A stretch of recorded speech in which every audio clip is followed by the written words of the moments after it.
Let me just...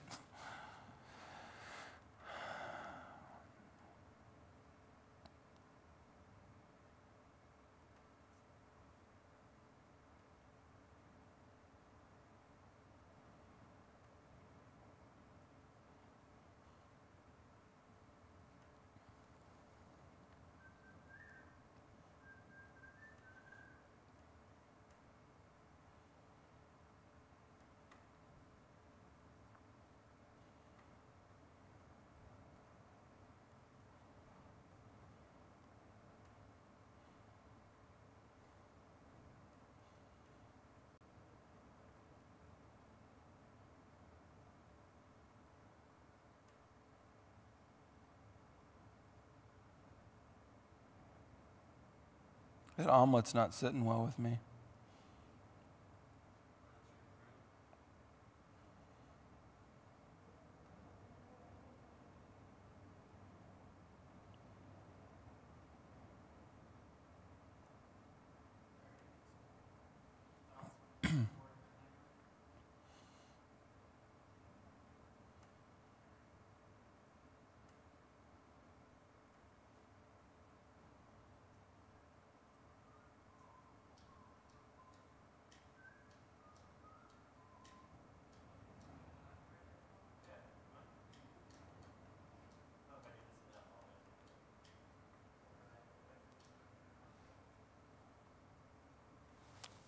I know it as much as I'm going to. It's really thrown me because I wrote this a month ago. So that's why I feel even abnormally. For the Ten Commandments stuff, are you going to go through, you're going to call for each slide? I won't just fire right through them, right? I don't want to spend a ton of time there. I'll talk about, like, we've all actually been like rebelling and not enjoying rules. Oh, we're screwed. We're all gonna die. That's so trippy. Yeah. What is happening right now? That's how much the building is moving. The building. You want me to then just, as soon as you kind of finish reading one, fire the next, and if you want to talk, it'll just be ready for you?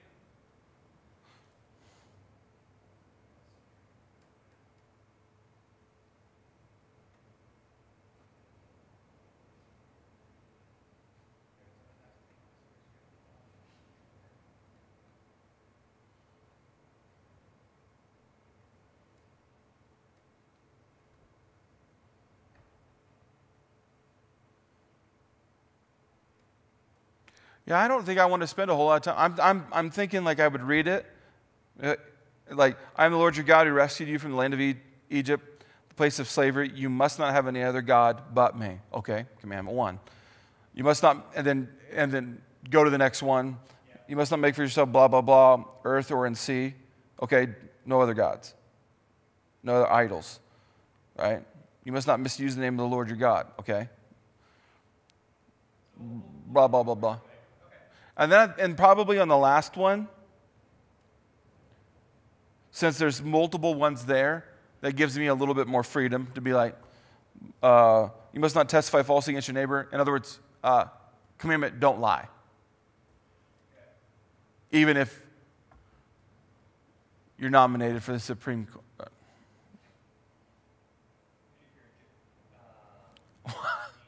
What? I like beer. You like beer? Don't you? Everyone like?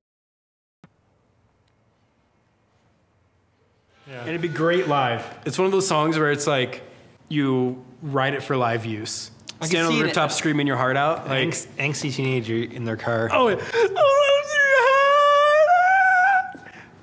this song is me. Mom and Dad don't get me. It's not a phase. No one understands me. It's who I am.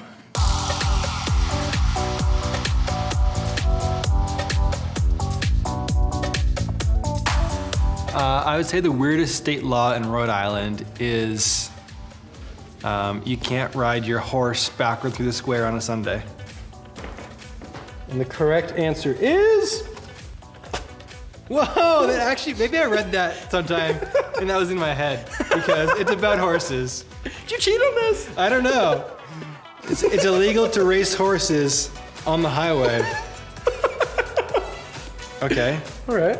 I'm wondering at what point in time did they have highways and horses that were both riding somewhere? Wyoming. Wyoming. Neighbors to okay. the west. Forever west. Now, you would have thought the horse was about Wyoming, probably. Probably.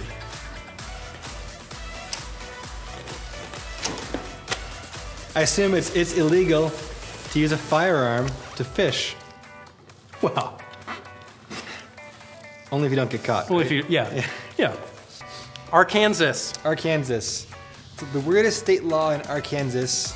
That's illegal to pronounce it Arkansas. That's what I was thinking.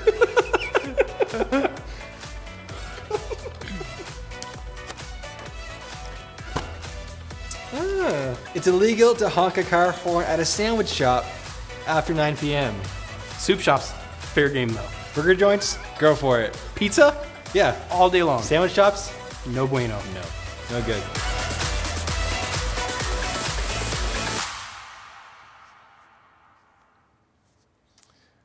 Well, let me officially welcome everybody into a brand new series. And yeah, we're talking about rules that you and I don't like, rules that we might even disagree with. We're talking about the idea that in life there are people or groups or a person or God, and there's this, you must do such and such. And we wrestle with this. We thought it was fun to go about looking at not just rules, but even specifically laws. And I found a couple myself. One is in Montana. If you don't know this, you can't leave the sheep in your truck unattended. That's illegal. I struggle with this regularly. I'm glad I don't live in Montana. My favorite one, and the one that I just fully do not understand, it's in Pennsylvania. I don't get it. It does. If you are on a country road at dark, so if you're driving country road, dark in Pennsylvania, every 1 mile that you drive, you have to stop at the 1 mile, shoot a rocket off, because you got rockets in your vehicle, and then you have to wait 10 to 15 minutes so that if there are any livestock in the road, they will move. Then you drive another mile, stop, shoot another rocket off. I mean, does it? So basically, in about an hour, you can travel maybe 4 to 5 miles. I don't understand it.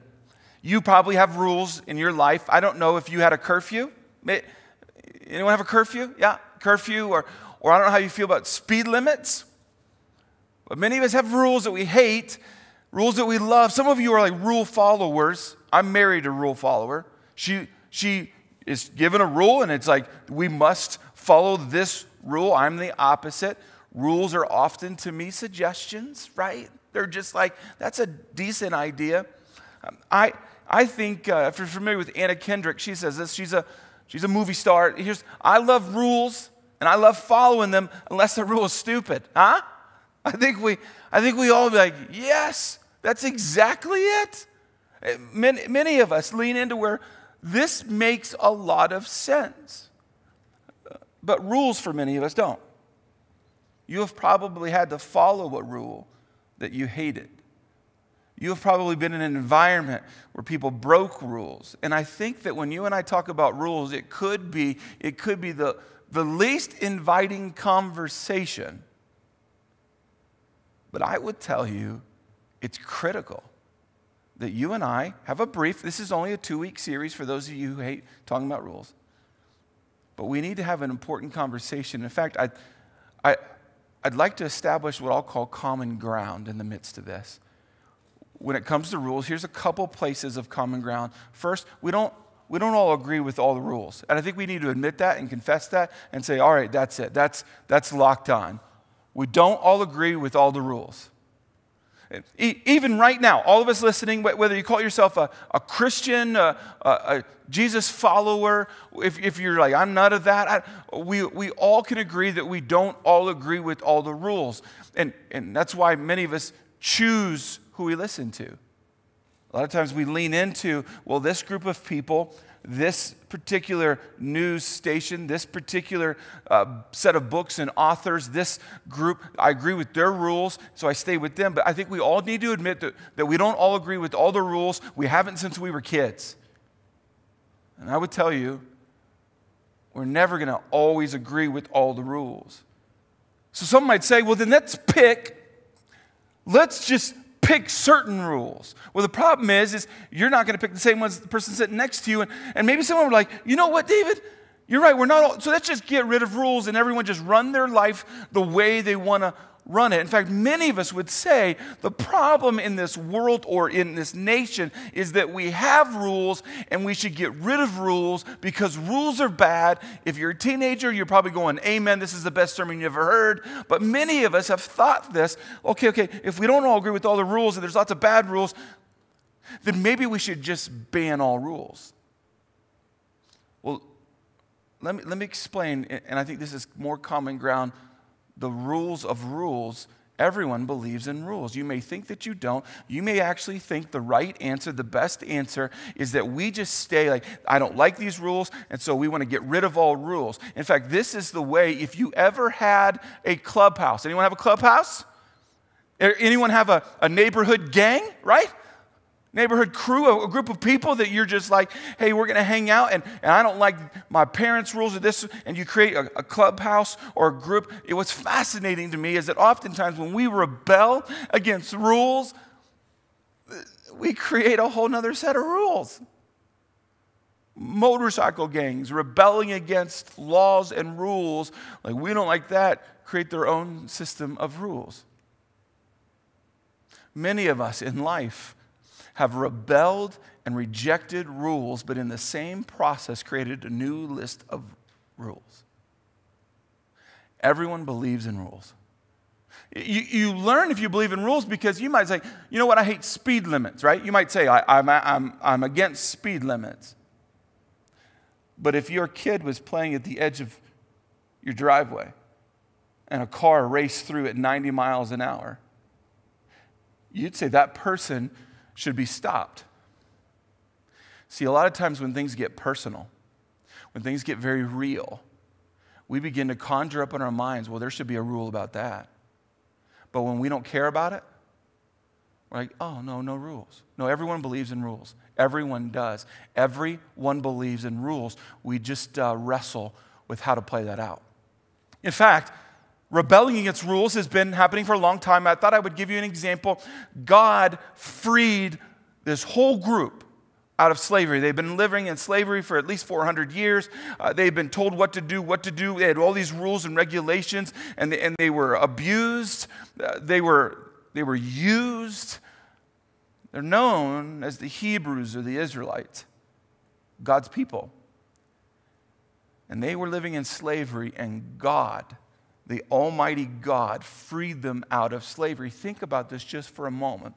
If you and the generations before you and the generations before them and the generations before them have been living in slavery with oppression and these rules that you didn't agree with, and all of a sudden you're free, you know exactly what you're thinking. Finally, we're free from their rules. We're free from their restrictions. Oh, we're free.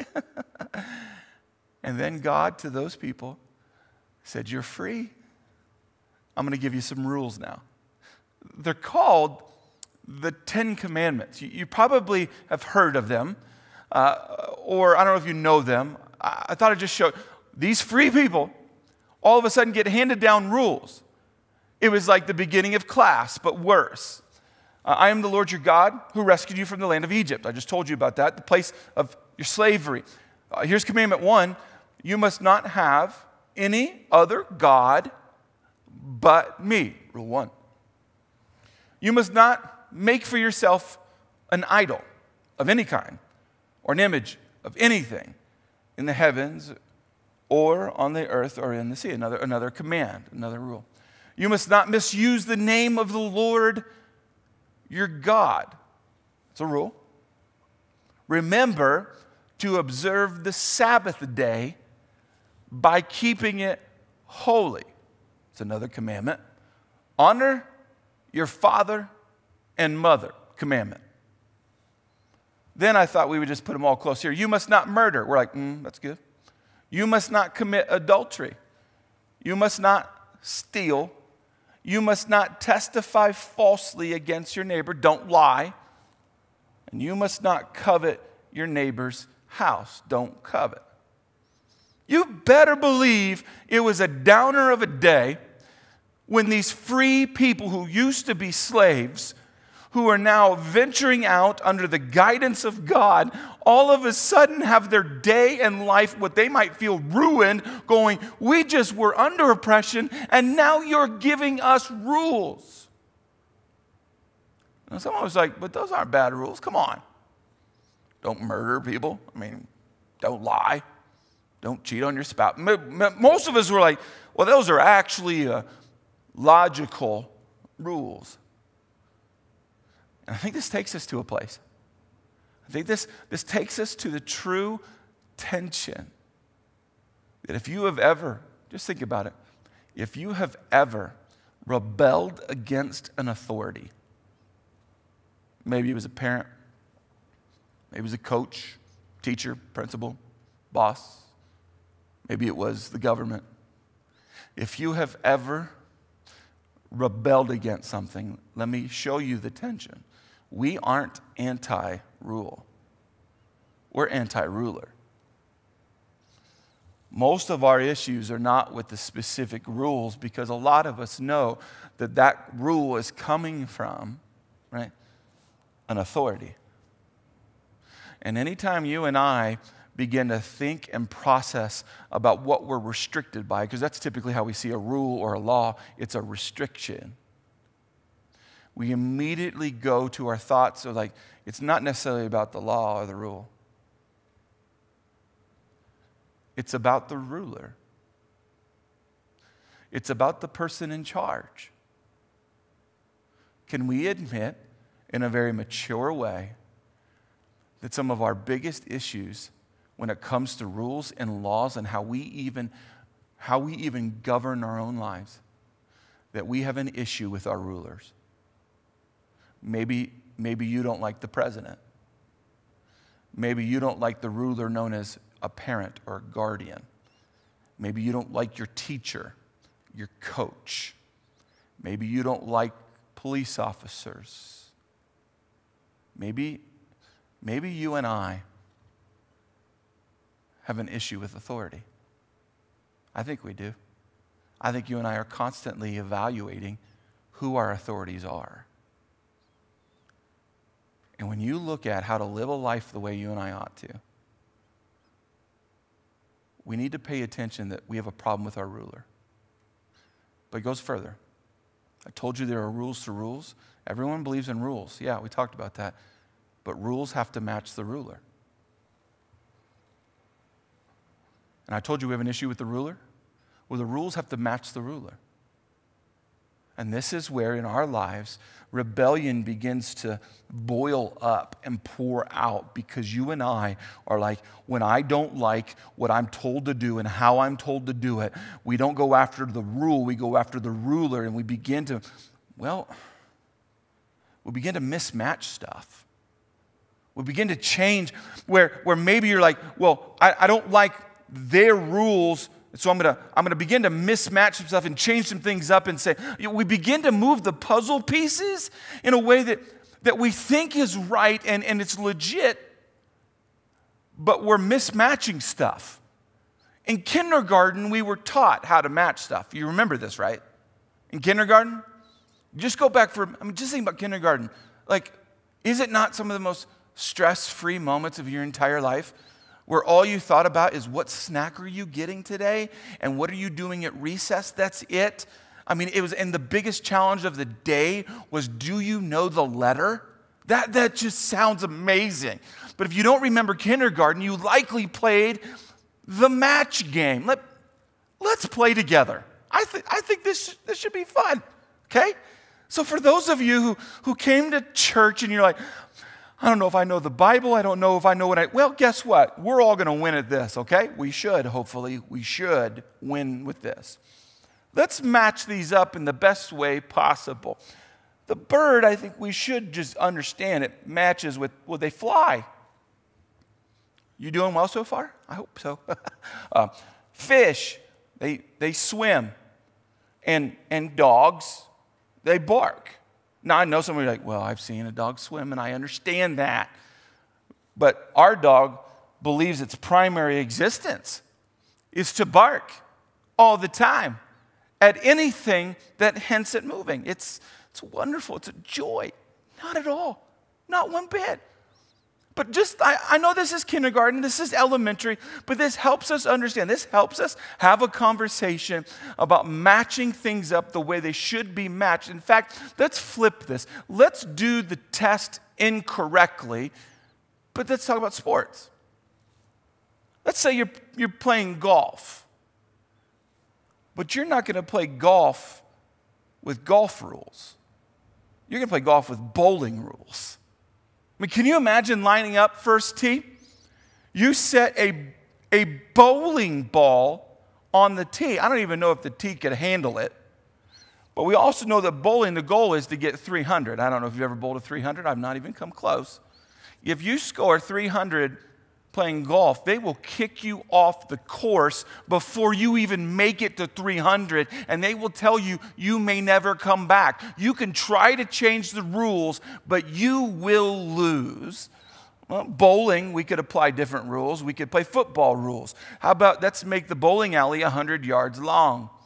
Some of you are going to move from bowling good scores to being absolutely miserable. And what about if as you were bowling, someone could tackle you? Come on. Just walk this out. No pads. No helmet. How about throwing a pass with a, you see, it breaks down. Obviously, football, if you play golf rules, that just gets really weird and broken, and you lose because there are rules and they need to be matched up correctly. Now, I know sometimes it's fun to apply different rules to different things, but that's not sustainable. Sure, maybe one time you could mismatch the rules on a couple of these things. But that's not a sustainable way to live your life. I want you considering this. How well have you been doing at keeping the rules and the ruler matched up? If that doesn't make sense, I thought we'd continue the whole matching game. My life, your life. Whose rules you playing by? Well, you could say my life, my rules. You could say this is my life, I own it, it's my heart, my brain, my body, and so I've crafted my own rules. I live by it's all up to me, it's all my personal decisions, it's all me. That creates a self-focused life.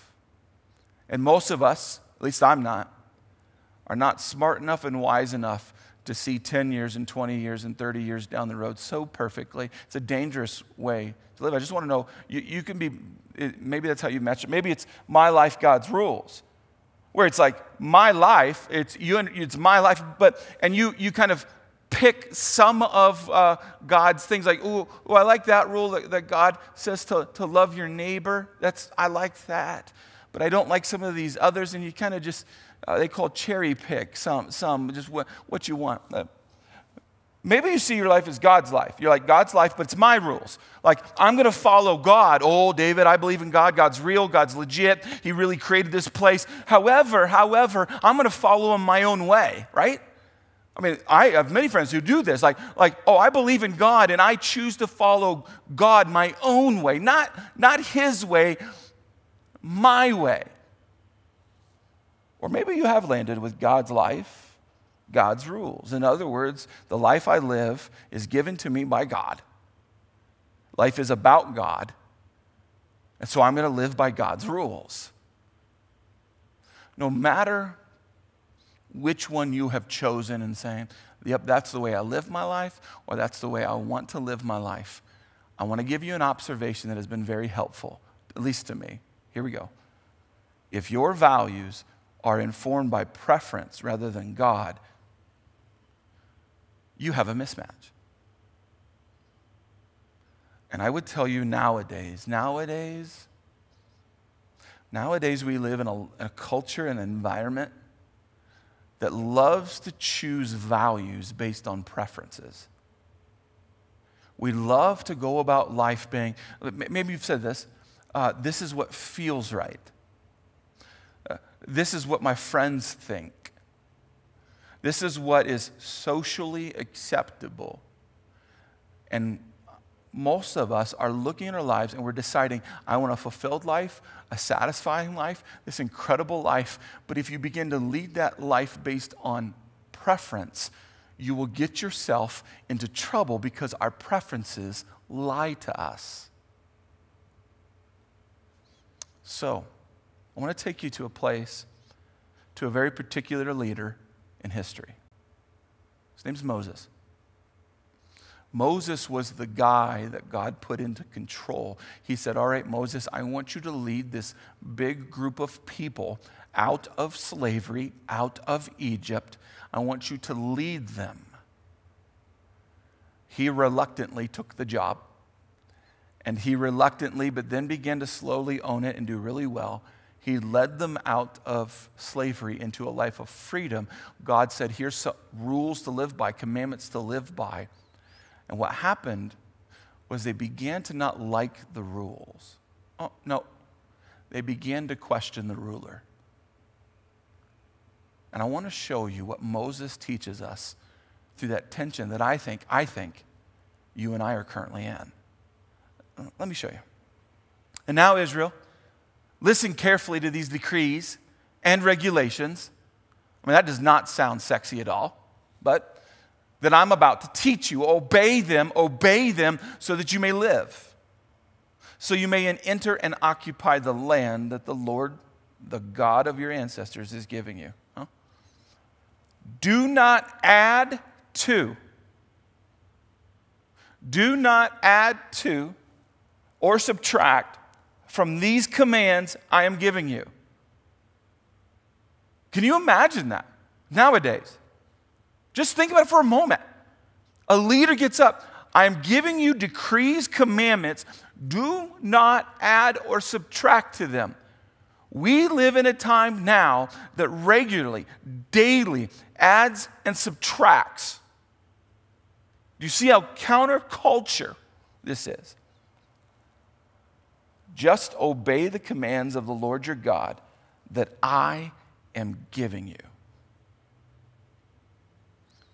On this whole mismatch thing or matching thing, have you been living a life where on a daily basis, weekly basis, yearly basis, or maybe seasonal basis, you evaluate the rules that God has given us, the direction God has given us, and have you been regularly adding and subtracting to them?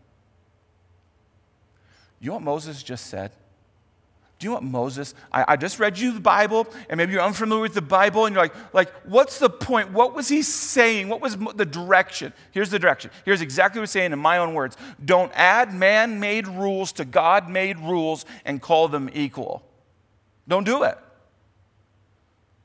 We live in a world, even folks who want to do really good things, sometimes in our attempt to do really good things for people, we become these all-inclusive people. We're like, hey, whatever your rules are and your system is, let's mesh it together. We're all cool. Let's just be nice to each other. I'm telling you, many of us are taking thoughts and preferences and ideas, meshing them with God's and saying, they're equal. Moses is saying, no, they are not. And he keeps going. Obey them completely, not half-heartedly, not like somewhat, and you will display your wisdom and intelligence among the surrounding nations. When they hear all these decrees, they will exclaim, how wise and prudent are the people of this great nation. If you don't change God as your ruler. He kept going. But watch out. Obviously a warning. Be careful never to forget what you yourself have seen. Do not let these memories escape from your mind as long as you live. And be sure to pass them on to your children and grandchildren. He's saying here, don't let the rules of God, the direction of God, fade out of your life. Don't take what God says is morally right, is morally solid. Don't take what God said, this is the way to live life, and fade it and let it leave your mind. But we've been doing that. In fact, we do that in almost all of our relationships. We fade. We don't continue the same kind of approach. In fact, there's a pattern to rules. I'll show you, because I think this is insightful.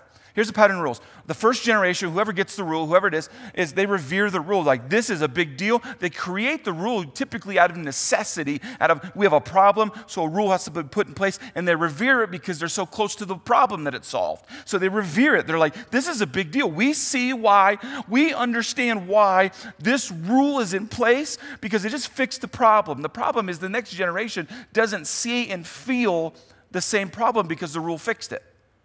So the second generation, they relax it a little bit. They relax the rule because they're not so close to the problem anymore. The rule fixed the problem, but now that there's not been issues and major breakdowns, and so they relax it a little bit. Like, don't be so like hardcore about the rule. Chill out a little bit. And then the next generation comes, and they are so far removed from the problem, they don't understand the problem or even agree with the problem, so they will say, let's rewrite the rule.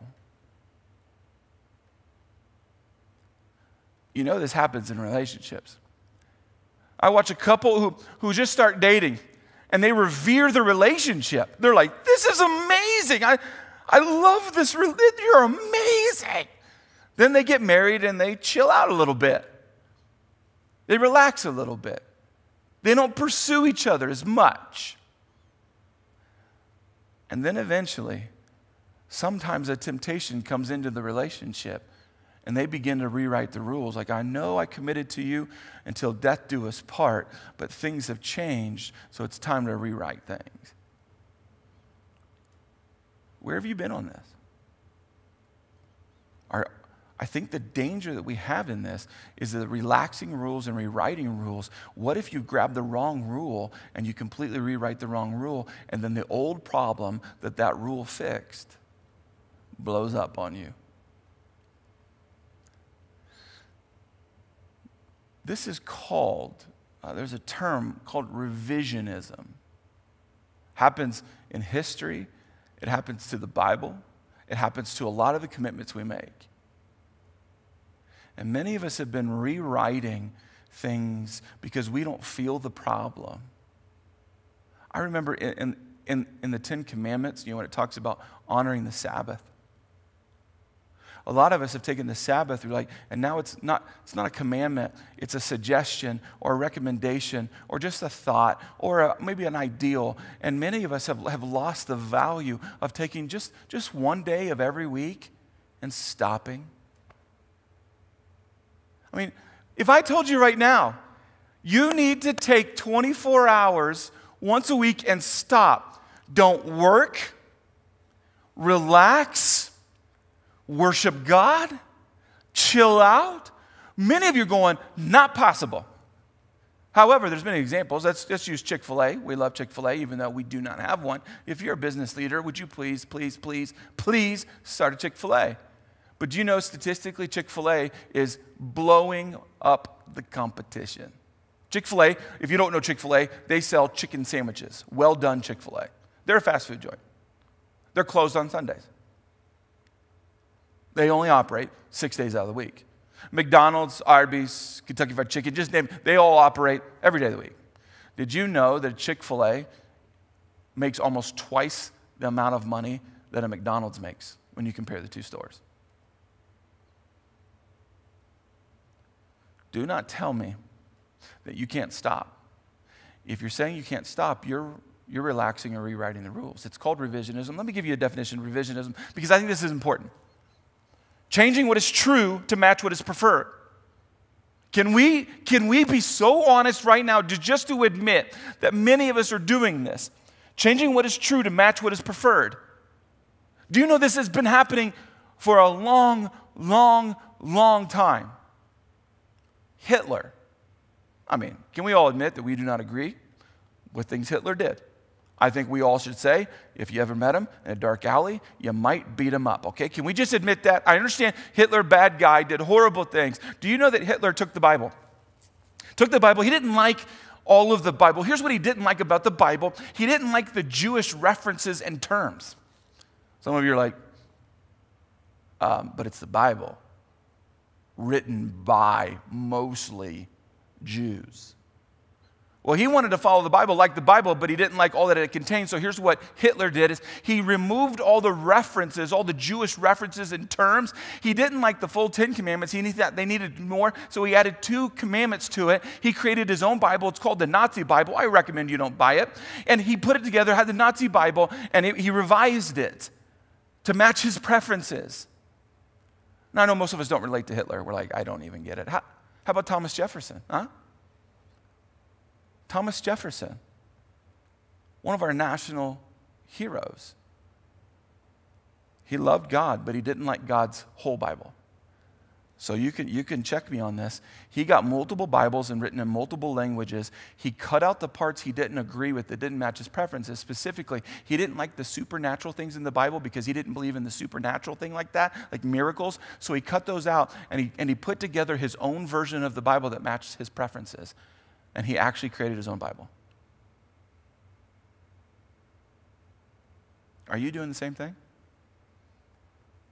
When it comes to rules, are you doing the same thing?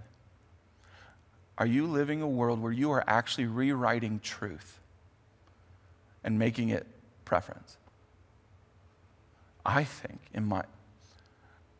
that the stories of Moses and the slaves leaving and no longer being slaves out of Egypt and now living in the land God promised, I think those moments are so like where we are right now as a culture, where we are facing rules and rulers and we are struggling with it. And there's a group of us who has decided that because we don't like the rules, we're going to rewrite them.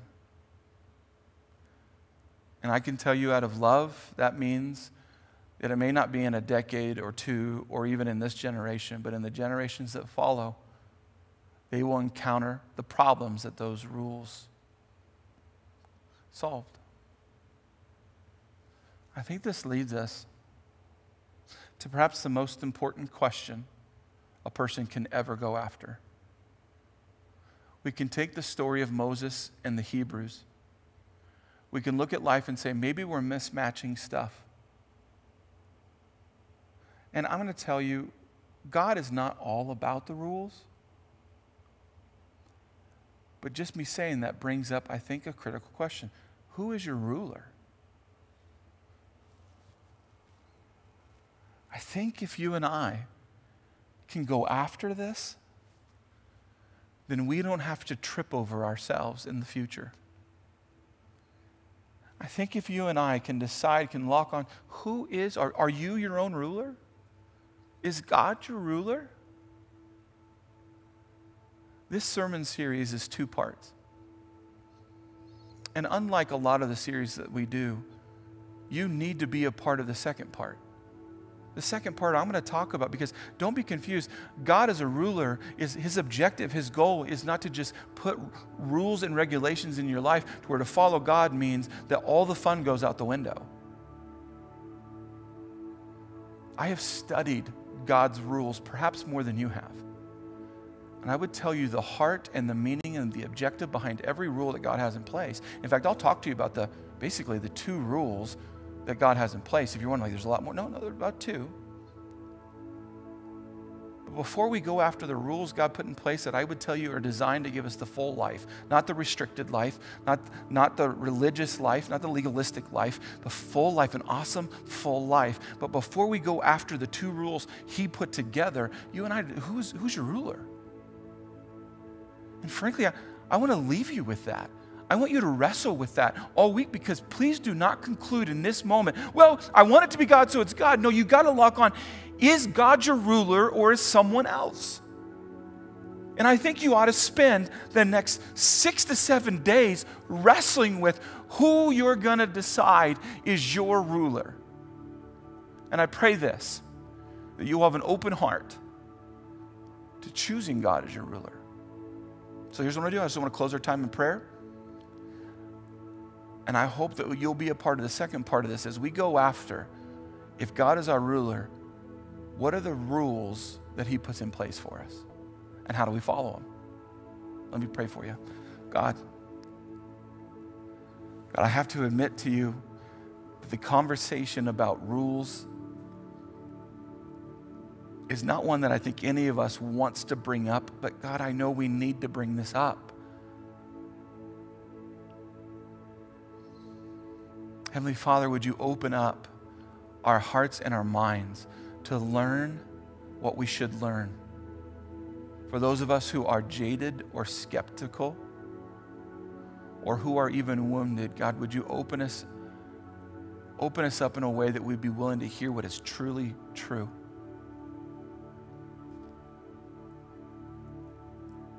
God, we're going to wrestle this week with who is our ruler. Would you help us as we wrestle with it this week? Give us insight, wisdom, discernment. But God, we commit to you to be open to answering that question in the best way possible. We pray this in the name of Jesus. Amen.